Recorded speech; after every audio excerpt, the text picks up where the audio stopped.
All right, if you're gearing up for a test on late 19th century America, this is exactly what you need. We're going to do a deep dive into the huge changes that came with immigration and urbanization. Seriously, these forces completely remade the country, from the packed docks of Ellis Island to the shady backrooms of city politics. So let's jump right in. We've got four big topics to cover. We'll kick things off with the massive wave of new arrivals. Then we'll see how they helped our cities basically explode in size.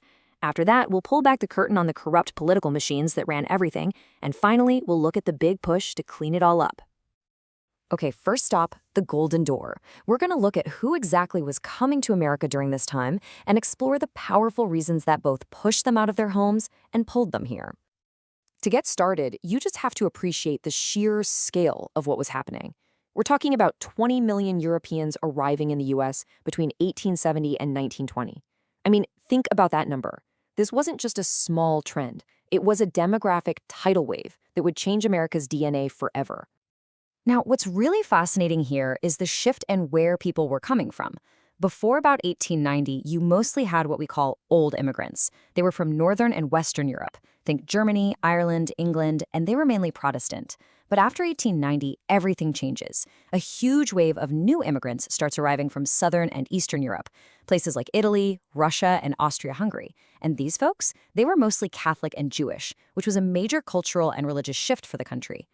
So you might be asking, why did so many people pick up and leave? Well, it was a classic case of push and pull factors. People were literally pushed out of their homelands by things like famine, not enough land, and just brutal religious persecution, like the horrific pogroms against Jewish people in Russia. But at the same time, they were pulled to America by this incredible promise of a better life, tons of jobs thanks to the industrial boom, and the dream of political freedom. And nothing captures that promise better than these famous words. You know, they're right there on the Statue of Liberty. This palm voiced the hope that drew millions of people across a vast ocean, all looking for a chance, looking for refuge, all heading for that golden door. But, you know, the arrival itself, that was a tale of two very different islands. Over in New York, you had Ellis Island. It processed a staggering 17 million Europeans. And yeah, there were medical and legal checks, but only about 2% of people were actually turned away. On the West Coast, though, Angel Island in California was a whole different, much tougher story. Asian immigrants there faced way harsher questioning and were often held for long stretches of time in pretty grim, rundown buildings. So this brings us to this really popular idea of the melting pot, right? The notion that all these different cultures would just blend together and create one unified American identity. But, you know, the reality was a lot more complex. Many immigrants weren't so quick to give up their languages and traditions. Instead, they often formed these vibrant ethnic neighborhoods, sometimes called ethnic islands, where they could preserve their culture. And just getting to America was only the first hurdle. Once they were here, immigrants faced this mountain of new challenges. I mean, where do you even start? Finding a place to live, getting a job, trying to learn a totally new language and culture. It was a huge culture shock. And on top of all that, they often faced deep prejudice from native-born Americans. This anti-immigrant feeling even has a name, nativism. And this growing fear of immigrants, this nativism, it didn't just stay a feeling. It turned into a powerful political backlash. It led directly to the first major laws designed to restrict immigration. The Chinese Exclusion Act of 1882 basically slammed the door shut on most Chinese immigrants. And a bit later, the Gentleman's Agreement of 1907 had Japan agreeing to limit how many of its unskilled workers came to the U.S. All these new arrivals had to live somewhere, right? And that brings us perfectly to our second section, the exploding city. This flood of immigrants, plus a ton of Americans moving from farms to cities, created this incredible mix of opportunity and absolute chaos. The key term here is urbanization. With factories just booming, cities became these massive magnets, pulling in both immigrants and former farm workers who were all looking for jobs. The growth was just unreal. Between 1870 and 1920, the number of people living in cities shot up from 10 million to over 54 million. But what was life really like in these new giant cities? Well, it could be absolutely brutal. This quote comes from a journalist named Jacob Riis, and it just powerfully captures the grim, heartbreaking reality inside those overcrowded, filthy apartment buildings known as tenements, where so many of the urban poor were forced to live. And the problems just piled on top of each other. The cities were completely unprepared for this population explosion. Housing was an absolute nightmare. Families crammed into tiny, unsanitary tenements.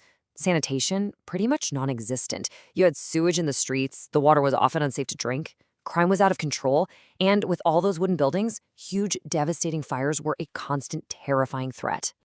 Now, in the face of all this misery, reformers, many inspired by what was called the social gospel movement, decided to step in.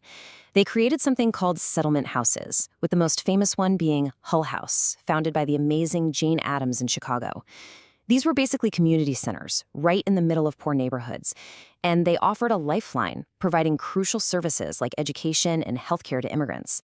Whenever you have this much chaos and a huge population of people in need, a new kind of power structure is bound to emerge. And that brings us to Section 3, the political machine.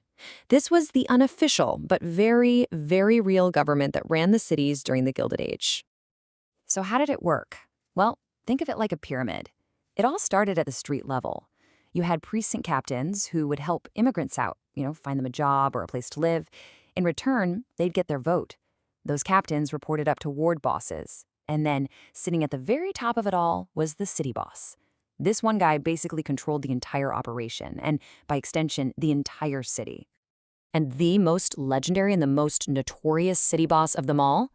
That would be William Boss Tweed. His political machine, called Tammany Hall, was the Democratic powerhouse that ran New York City for decades. They provided services to voters, for sure, but in exchange they expected total, unwavering political loyalty. So how did these machines get so filthy rich? One word, graft. That's just the illegal use of political power for personal profit. A classic move was taking kickbacks.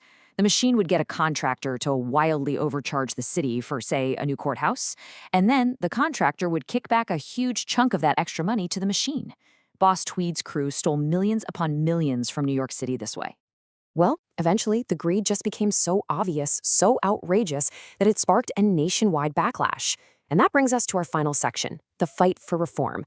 Americans were getting fed up and starting to demand a more honest government. At the very heart of the problem, at every level of government, was a practice called patronage. You might also know it as the spoils system. It was simple.